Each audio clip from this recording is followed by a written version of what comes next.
నమస్తే అండి. ఈరోజు మనం ఆనపకాయ పప్పు చేసుకుందామండి. ముందు పప్పు పొయ్యి మీద పెట్టుకున్నానండి. ఆయిల్ వేసుకుందామండి. ఇందులో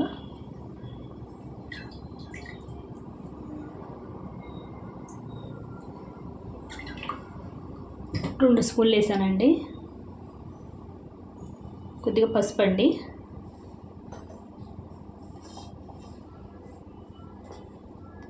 ఆనపకాయ ముక్కలండి, 6 పచ్చిమిర్చి అండి వేసుకుందామండి.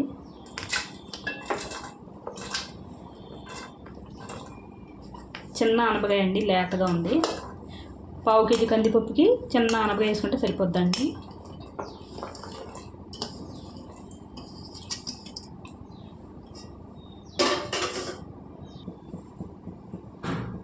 కారం వేసుకుందామండి. కారం 5 స్పూన్లు అండి.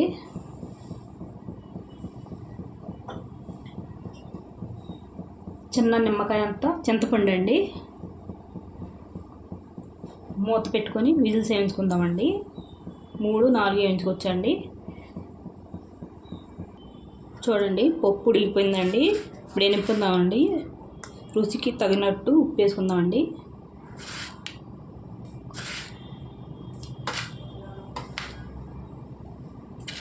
ఎనుపుకొని చూద్దామండి. చూడండి, మెత్తగా ఎనుపుకున్నానండి. ఇప్పుడు తాలింపు పెట్టుకుందామండి. చూడండి, నూనె మరిగిందండి. ఉల్లిపాయలు వేసుకుంటున్నానండి. ముందు కొద్దిగా వేగనివ్వాలండి ఉల్లిపాయలు. చూడండి, ఉల్లిపాయలు వేగినాయండి. ఇప్పుడు జీలకర్ర వేసుకోవాలండి. ఆవాలండి,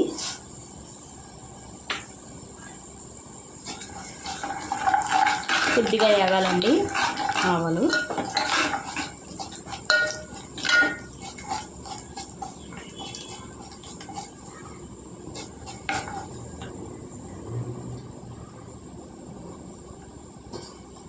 ఎల్లుల్లిపాయలు వేసుకోవాలండి, 10.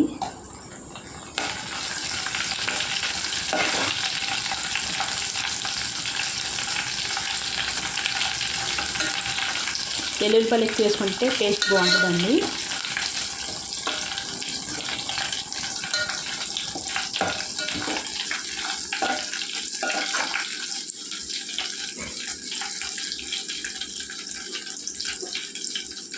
ఎండుమిరపకాయలండి,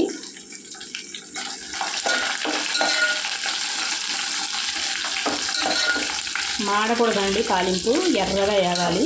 ఇప్పుడు బాగుంటుందండి టేస్ట్.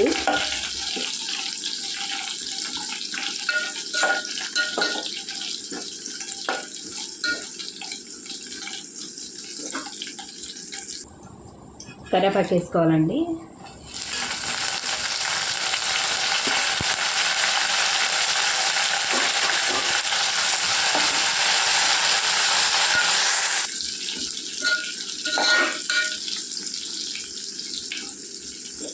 కరివేపాకు వేగాలండి, కొద్దిగా వేగాలి. ఇంకొద్దిగా చూడండి, కరివేపాకు వేగిపోయిందండి.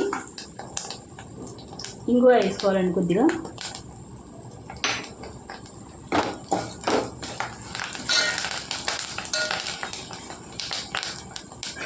ఉప్పు వేసుకుందామండి.